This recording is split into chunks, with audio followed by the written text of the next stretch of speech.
नमस्ते मेरे प्यारे बच्चों। आप सब लोग कैसे हो? उम्मीद करती हूँ आप सब कुशल मंगल हो। तो हम लोग अपने पिछले कक्षा में हम लोग क्या पढ़ रहे थे? हम लोग तत्वों के प्रतीक के बारे में पढ़ रहे थे। क्या पढ़ रहे थे? तत्वों के प्रतीक के बारे में। और सबको पता है ना, हमारा दूसरा इकाई कौन सा है? पदार्थ की संरचना एवं प्रकृति, जिसमें से हमने आपसे बताया था कि तालिका 3.1 और 3.2 को आपके नोटबुक में लिख कर आने के लिए, आप उसको उम्मीद करती हूं सभी ने लिखा होगा। जिन्होंने नहीं लिखा वो अच्छे से लिख लीजिएगा और उसको अच्छे से पढ़ भी लीजिएगा, ठीक है? उसके बाद आप तत्वों के लैटिन नाम, उनके प्रतीक कौन कौन से हैं, सभी आपको क्या करना है? आपको अच्छे से पढ़ना है।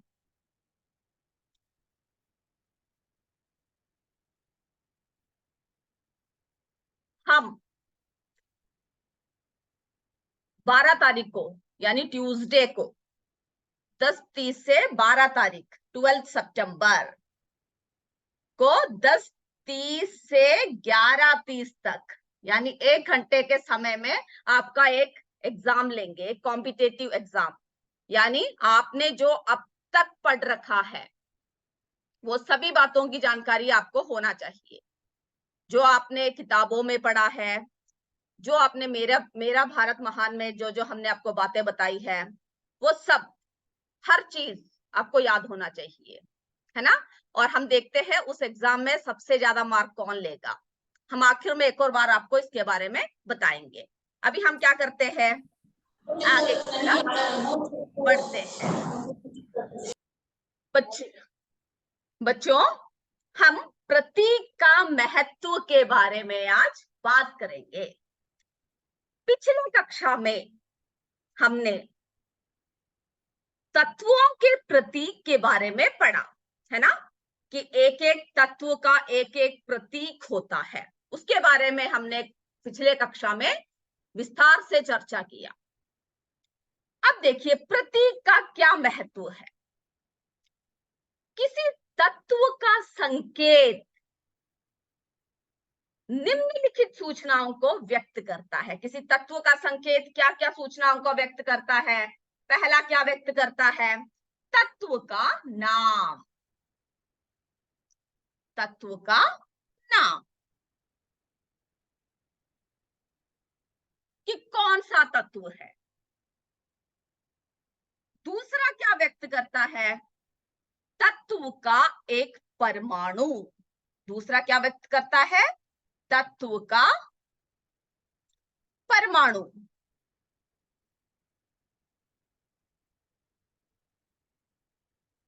परमाणु जैसे कि अगर आप हाइड्रोजन लेंगे,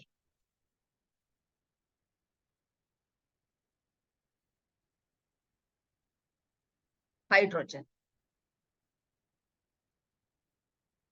तो उसका प्रतीक हमने क्या देखा था? H, है ना? H। तो इस तरह से हाइड्रोजन तत्व को, ये क्या है? तत्व का नाम है हाइड्रोजन, और ये क्या है? H, उसका संकेत, उसमें कितने परमाणु है उसको व्यक्त करता है। और हमने एक एक तत्वों के नाम देखे,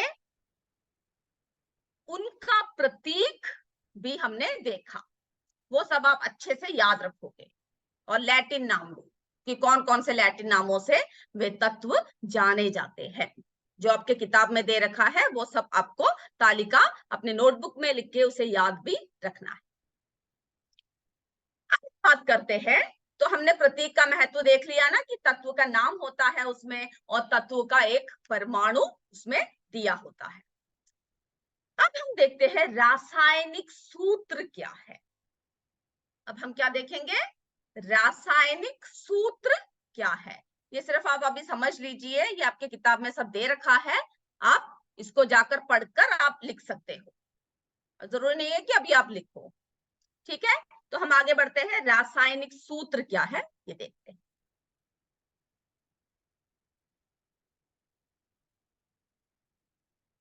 अगला हम देखेंगे कि रासायनिक सूत्र क्या है।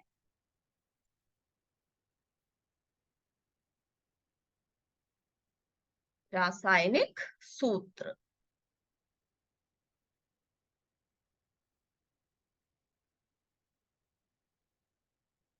जिसे हम अंग्रेजी में क्या कहते हैं, केमिकल फॉर्मूला। करवा दिखाते हैं।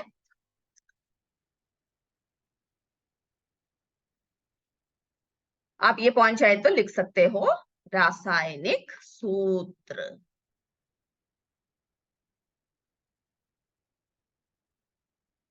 रासायनिक सूत्र क्या है, इसको हम अंग्रेजी में क्या बोलते हैं, केमिकल फॉर्मूला। किसी चीज का फॉर्मूला, केमिकल फॉर्मूला।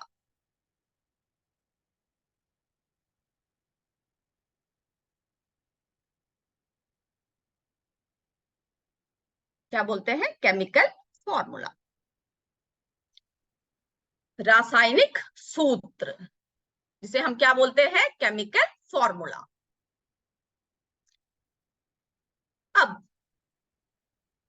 तत्वों के हमने क्या पढ़ा, तत्व के अणु के बारे में पढ़ा और यौगिक के अणु के बारे में पढ़ा, है ना। तत्व के अणु के बारे में हमने पढ़ा और हमने किसके बारे में पढ़ा, यौगिक के अणु के बारे में। तो अगर हम क्या देखेंगे कि वो कितने परमाणुओं से बने हैं, यानी तत्वों के अणु कैसे होते हैं, तत्व के अणु कैसे होते हैं, कितने प्रकार के परमाणुओं से बने होते हैं, एक ही प्रकार के, है ना। तत्वों के अणु कैसे होते हैं, हमने आपको बताया है इसके बारे में, एक ही प्रकार के परमाणुओं से मिलकर बनते हैं। एक ही प्रकार के परमाणुओं से मिलकर क्या बनता है, तत्व के अणु। अब कुछ अणुओं में क्या होता है, दो परमाणु होते हैं, कुछ में तीन परमाणु होते हैं या उससे अधिक होते हैं, और दूसरी ओर क्या है, यौगिक।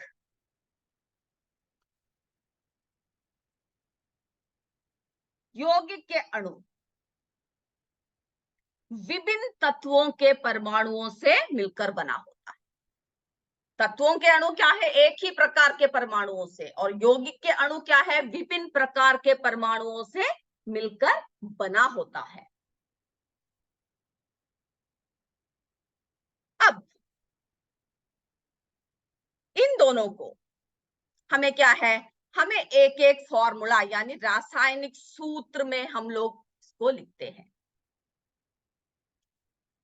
यानी तत्व अथवा यौगिक के अणुसूत्र को, अणुसूत्र क्या है, इसकी केमिकल फॉर्मूला, वो क्या दर्शाता है, इसमें उपस्थित विभिन्न परमाणुओं को इस प्रकार के परमाणुवीय प्रतीक को हम लोग क्या बोलते हैं, रासायनिक सूत्र बोलते हैं। यानी तत्व को, यौगिक को आप लोग क्या करते हो, इनको विभिन्न, है ना, इनमें जो विभिन्न उपस्थित विभिन्न परमाणुओं को प्रतीक के रूप में लिखते हो, और इस प्रकार के परमाणुीय प्रतीक को हम लोग रासायनिक सूत्र कहते हैं। अब हम देखते हैं तत्व का अणुसूत्र। सबसे पहले हम चर्चा करेंगे किसके बारे में, तत्व का अणुसूत्र। तत्व का अणुसूत्र, तो आप जब तत्व के अणुसूत्र के बारे में बात करते हो तो क्या है, यह दर्शाने के लिए आपको यह जानना आवश्यक है कि उस तत्व में कितने परमाणु हैं या कितने परमाणुओं से वो तत्व मिलकर बना है। अब हम लोग एक उदाहरण लेंगे, हाइड्रोजन।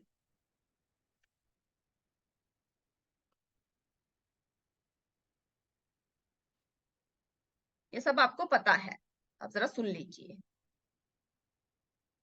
हम लोग कौन सा उदाहरण ले रहे हैं? हाइड्रोजन। अब हाइड्रोजन का एक अणु, हाइड्रोजन का एक अणु 2 हाइड्रोजन परमाणुओं से मिलकर बना है, यानी H प्लस H। कितने हैं? 2 परमाणुओं से। अतः हम लोग क्या करते हैं, हाइड्रोजन का जब अणु को प्रतीक जब लिखते हैं तो आप क्या करो, कैसे लिखोगे? H2, 2 जो है ये कहां पर होगी? ये राइट साइड में नीचे की तरफ, ऐसे हम लोग दर्शाते हैं।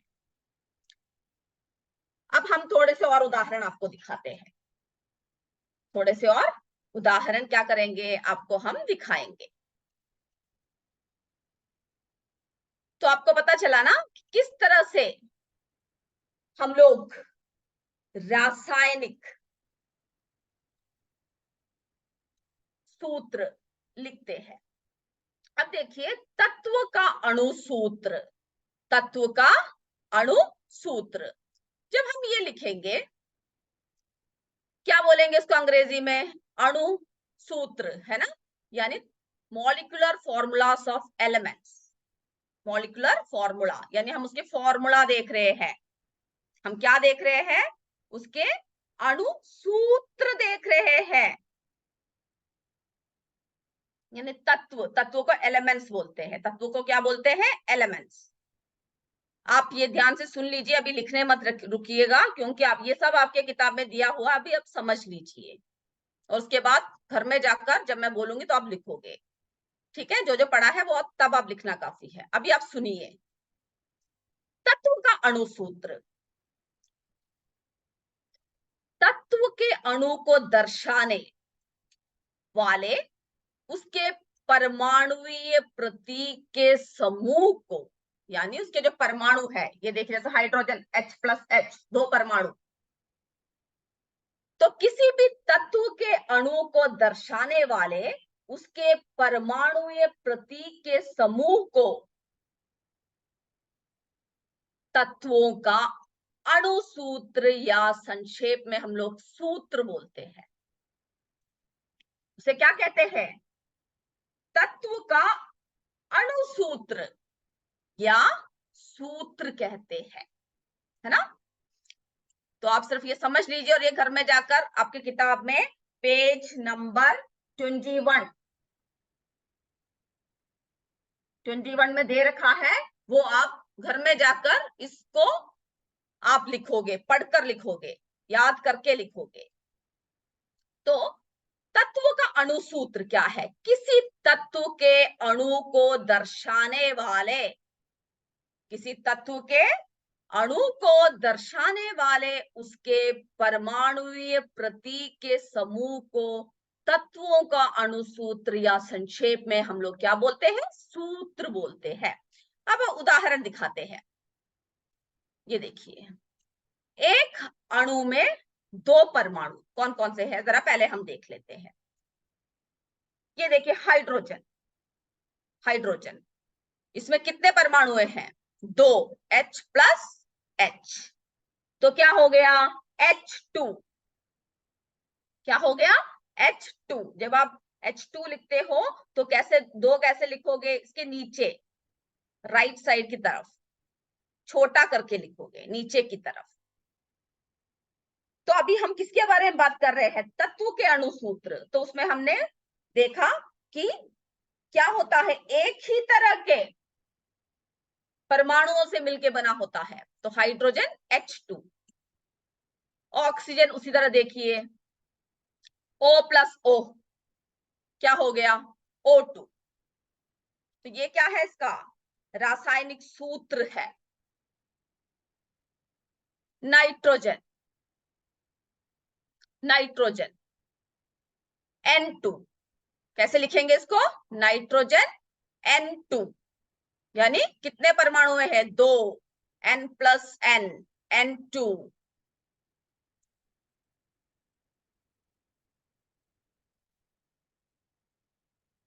ये देखिए क्लोरीन, कितने परमाणु हैं? 2। तो क्या लिखोगे आप? Cl2। ये सब हमने आपको संकेत पढ़ने के लिए बोला था, तो आप संकेत पढ़ोगे तभी आपको पता चलेगा कि क्लोरीन का प्रतीक या संकेत क्या है। क्लोरीन Cl2, ब्रोमीन Br2, यानी इसमें कितने परमाणु है? 2, एक ही प्रकार के। आयोडीन I2, ये 2 क्या दिखा रहे हैं? इसमें कितने परमाणु हैं? 2 परमाणु। ये एक ही समान के 2 परमाणुओं से मिलकर बने हैं। फिर ये देखिए फॉस्फोरस और सल्फर, इसमें हम देख रहे हैं इसमें ज्यादा परमाणु है, 2 नहीं है। तो फॉस्फोरस हमने देखा क्या लिखा है? P4, यानी कितने परमाणु हैं? 4। सल्फर S8, कितने परमाणु हैं? 8। तो इस तरह से हम लोग इसके रासायनिक सूत्र को दर्शाते हैं।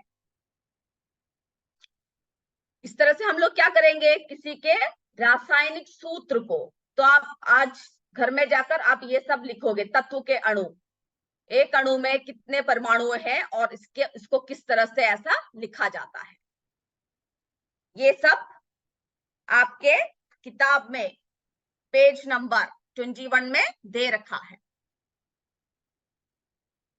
21 में दे रखा है, तो आप घर में जाकर उसको पढ़कर क्या करोगे? आप उसको लिखोगे। तो हमने देखा कि किस तरह से रासायनिक सूत्र है ना, तत्व के अणु को हम अभी किसके बारे में बात कर रहे हैं? तत्व का अणु सूत्र। किसके बारे में बात कर रहे हैं हम लोग? तत्व का अणु सूत्र।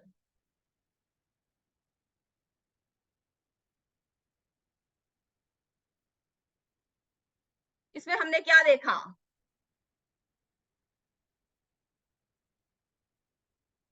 तत्व का अणु सूत्र। सबसे पहले हमें तत्व के अणु को दर्शाने के लिए यह जानना आवश्यक होता है कि वो कितने परमाणुओं से मिलकर बना है, और किसी भी तत्व के अणु को दर्शाने वाले उसके परमाणुवीय प्रतीक, उसके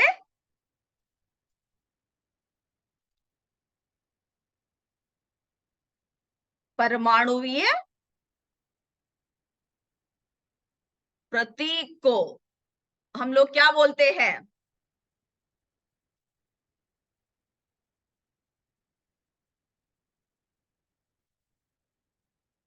परमाणुवीय प्रतीक के समूह को हम लोग अणुसूत्र, है ना, तत्वों का अणुसूत्र या संक्षेप में सूत्र बोलते हैं।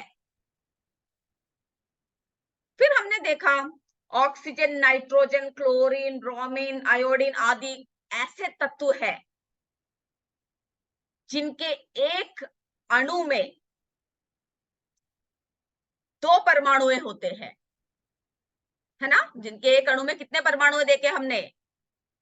2। इसीलिए हमने क्या लिखा? ऑक्सीजन को O2, नाइट्रोजन को N2, है ना, तो 2 परमाणुओं से मिलकर बना है। फिर हमने क्या देखा? फॉस्फोरस और सल्फर देखा, जो 4, यानी फॉस्फोरस 4 परमाणुओं से और सल्फर 8 परमाणुओं से बना है। तो इनके प्रतीक को कैसे है, ये इसके प्रतीक को दर्शाता है। तो किसी भी तत्व में के एक अणु में उपस्थित परमाणुओं की संख्या को क्या बोलते हैं हम लोग? परमाणुकता। परमाणुकता।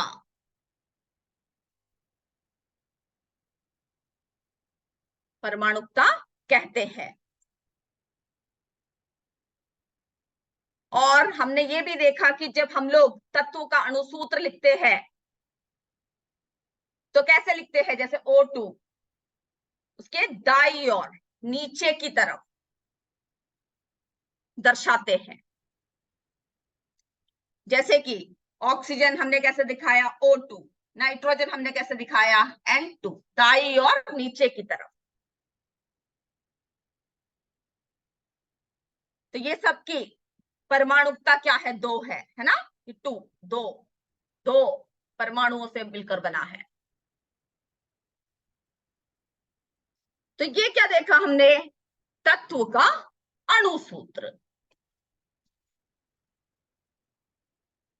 अब बात करते हैं यौगिक के अणुसूत्र के बारे में। हम किसके बारे में बात करेंगे?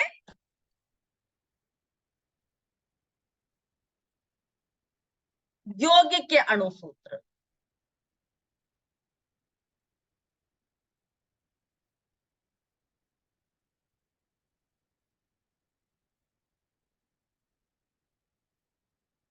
यौगिक के अणुसूत्र के बारे में बात करते हैं।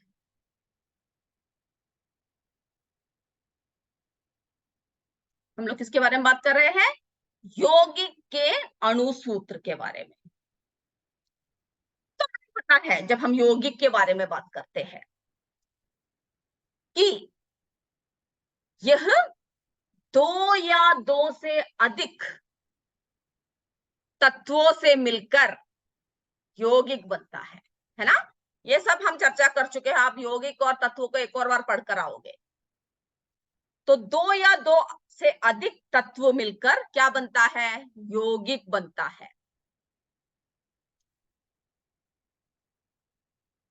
तो हम इसके बारे में ऐसे करेंगे, अपनी अगली कक्षा में चर्चा करेंगे। तो आप अगली कक्षा में जब आओगे तो यौगिक का अणुसूत्र के बारे में आप सब कुछ पढ़कर आओगे, तभी हम आसानी से आगे बढ़ पाएंगे। और जिन लोगों ने तालिका 3.1 और 3.2 नहीं लिखा है, वे लिखकर इसको पढ़कर आएंगे कि इनका संकेत क्या है, तत्व का अंग्रेजी नाम क्या है, तत्व का लैटिन नाम क्या है। जो जो आपकी किताब में दिया हुआ है वो सब आप पढ़कर आएंगे। और जो जो हम कक्षा में लेते हैं वो सब आप ध्यान से सुनिएगा, क्योंकि अब क्या है, हम लोग जब आप पढ़ रहे हो इतने अच्छे से, तो हमें ये जानना जरूरी है ना कि आपको कितना जानकारी हुआ है, आप कितने मार्क ले पाते हो, कितना आपको याद रहता है। तो उसके लिए हम लोग क्या करेंगे? 12 सितंबर को एक एग्जाम लेंगे। आपका एक कॉम्पिटिटिव एग्जाम होगा जो हमारे कक्षा के बाद शुरू होगा 10:30 से 11:30, यानी 1 घंटे का समय। और उसमें आप क्या करोगे? जितना अभी तक आपने पढ़ रखा है वो सब आप अच्छे से पढ़कर आओगे। जो जो एग्जाम आपका लिया है, जो जो हमने एमसीक्यू सब पूछ रखे हैं आपसे, जो मेरा भारत महान में हमने बताया है, और बाकी जो जो जनरल चीजें हैं, जो जीके है कि प्रधानमंत्री कौन है, आप हर चीज आप पढ़कर आओगे। हमें भारत को कब स्वतंत्रता मिली, सारी चीजें, सारी जनरल नॉलेज की चीजें आप पढ़कर आओगे। और हम देखेंगे कि आप, और मैथ्स है ना, अंग्रेजी, मैथ्स, सब कुछ सारा मिला हुआ एक एग्जाम होगा आपका 1 घंटे का। क्योंकि अभी से आप अगर एग्जाम लिखोगे तो क्या होगा आगे चलकर? क्या है, आपको कोई भी नौकरी मिलना है तो क्या चाहिए आपको? ऐसे कॉम्पिटेटिव, ऐसे प्रतियोगिता में आपको पास होना पड़ेगा। इसीलिए हम अभी से आपको तैयार कर रहे हैं उसके लिए। अगर इस बार एग्जाम में आपके मार्क कम आए तो कोई बात नहीं, अगली बार फिर तैयारी कीजिएगा, क्योंकि हम आपके बहुत सारे ऐसे एग्जाम्स लेंगे। ताकि जब आप बड़े हो जाओ तो आपको कोई भी प्रतियोगिता एग्जाम पास करना आपके लिए बिल्कुल भी मुश्किल ना रहे और आप अच्छे अच्छे नौकरियों में आप लोग सब क्या करोगे, रहोगे, है ना। तो हम लोग अभी ऐसा करते हैं, हमारा अभी क्या समय हो रहा है, प्रश्न पूछने का समय हो रहा है। तो आपको क्या करना है, ध्यान से प्रश्नों को सुनना है और उत्तर को भी अच्छे से देना है। किसी का कोई देखेगा नहीं, कोई किसी को बताएगा नहीं। तो अभी सभी अपने किताबों को बंद कर दीजिए और प्रश्न पढ़ते टाइम आप क्या कीजिएगा, उत्तर लिखिएगा कि किसका उत्तर क्या है। चलिए पहला प्रश्न, सर्वप्रथम कहां के लोगों ने तत्वों के लिए प्रतीक का प्रयोग किया था?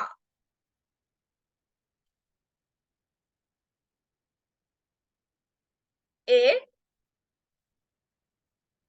जापान के, बी मलेशिया के, सी यूनान के। सर्वप्रथम कहां के लोगों ने तत्वों के लिए प्रतीक का प्रयोग किया था? इसका उत्तर लिख लीजिए। अगर आप कक्षा ध्यान से सुनते हो तो आप आसानी से लिख पाओगे। चलिए अब अगले प्रश्न की तरफ बढ़ते हैं।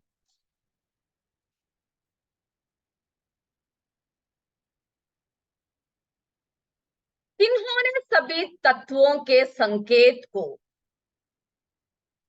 वृत्ताकार रखने का सुझाव दिया?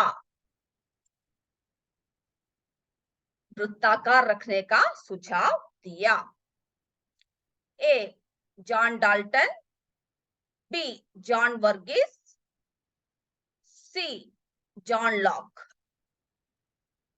किन्होंने तत्वों के संकेत को वृत्ताकार रखने का सुझाव दिया?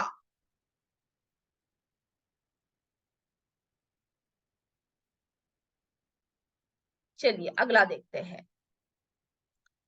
हाइड्रोजन तत्व का प्रतीक क्या है? हाइड्रोजन तत्व का प्रतीक क्या है? एच, जी, आई। सिर्फ उत्तर लिखना काफी है। अगला देखिए, तत्व के नाम का पहला अक्षर उसका प्रतीक माना जाना चाहिए, यह किसने सुझाव दिया? यह किसने सुझाव दिया?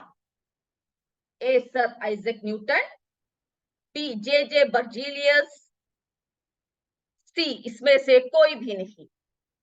तत्व का नाम का पहला अक्षर उसके प्रतीक माना जाना चाहिए, किसने सुझाव दिया?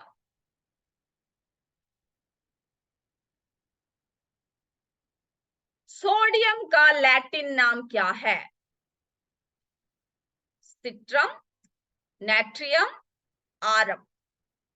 लैटिन नाम, इसीलिए हमने कहा था लैटिन नाम याद रखने के लिए।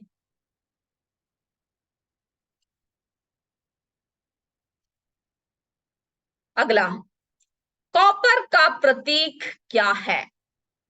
सी, सी यू, सी ई।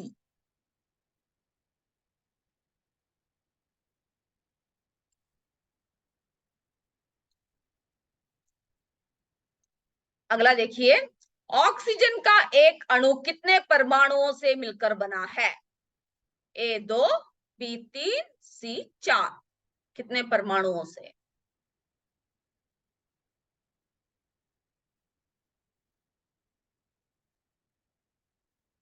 आठवां देखिए, गोल्ड, है ना, यानी सोना। गोल्ड का लैटिन नाम क्या है?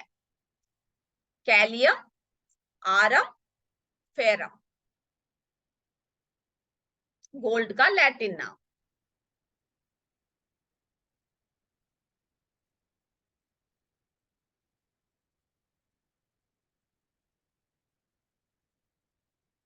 अब अगला प्रश्न देखिए, किसी तत्व के अणु को दर्शाने वाले उसके परमाणुीय प्रतीक के समूह को क्या कहते हैं?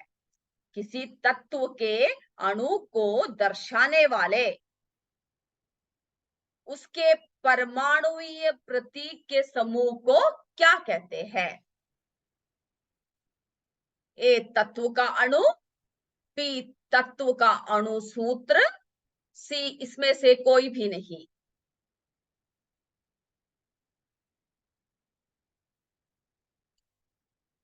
अब 10वां देखिए, कोबाल्ट तत्व का प्रतीक क्या है? कोबाल्ट तत्व का प्रतीक क्या है? Cu, Cg, Co। आप उत्तर लिख लीजिएगा और हम देखते हैं कितने लोगों ने सही उत्तर दिया है। अब हम उत्तर की तरफ बढ़े। सभी अपने माइक को ऑन कर लीजिएगा। चलिए पहला प्रश्न हम पूछते हैं, सर्वप्रथम कहां के लोगों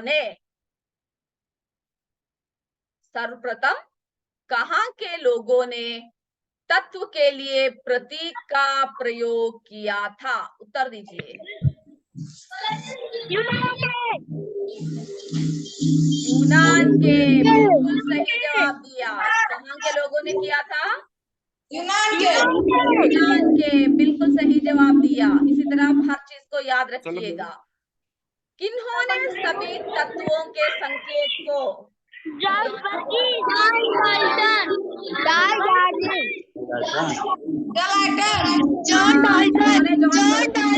वो गलत है, जॉन डाल्टन। आपको जॉन का नाम सुनते ही नहीं, जॉन डाल्टन है ना, वृत्ताकार रखने का सुझाव दिया था। आप लोग कोई बनाएगा नहीं उत्तर, जो ना पाया है वो ईमानदारी से बताएगा। हमने मार्क्स कोई पढ़ाएगा नहीं, जैसे बोलते हैं। हाइड्रोजन तत्व का प्रतीक क्या है? हाँ सही बोला, H। अब हम आगे बढ़ते हैं, तत्व का पहला अक्षर का प्रतीक माना जाना चाहिए। हाँ बिल्कुल सही जवाब दिया। किसने बोला था? सही जवाब दिया। तो सब अपने उत्तर को जिन्होंने सही लिखा है वो सही कर लीजिए। अब अगला देखते हैं, अगला प्रश्न देखते हैं। और कौन बोलेगा? 5वां देखते हैं, सोडियम का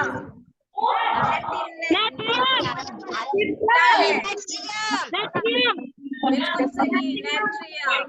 बिल्कुल सही बोला, नेट्रियम सही जवाब। अब देखिए कॉपर का प्रतीक क्या है?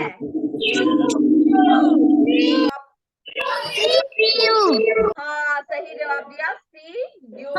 कॉपर का प्रतीक, बिल्कुल सही जवाब, बिल्कुल सही। जिन्होंने गलत लिखा है गलत कीजिएगा और सही जिन्होंने लिखा है वही सही कीजिए। एक अणु कितने परमाणुओं से मिलकर बना है? दो, सही जवाब, दो है ना, दो परमाणुओं से मिलकर बना है, बिल्कुल सही बोला। अब 8वां देखिए, गोल्ड का लैटिन नाम क्या है?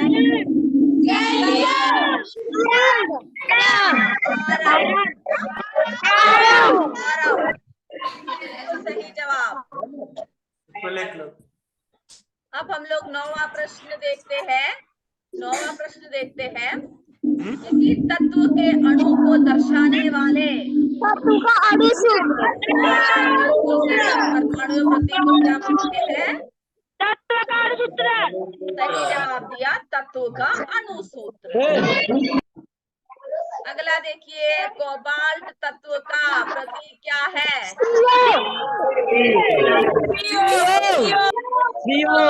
बिल्कुल सही जवाब। तो मैं उम्मीद करती हूँ आप सबको पूरे मार्क्स मिले होंगे, है ना। और जिन्होंने गलत लिखा है वो अपने जो लिखा है वो गलत ही करेंगे। तो आप अगले कब? ट्यूसडे को, यानी 12 सितंबर को तैयार रहिएगा आपके कॉम्पिटिटिव एग्जाम के लिए। अभी से अच्छे से पढ़िएगा और सभी उसमें अच्छे मार्क लेकर आइएगा। तो इसी के साथ आज की कक्षा हम समाप्त करते हैं। जय विद्या शक्ति, जय हिंद, जय भारत। धन्यवाद।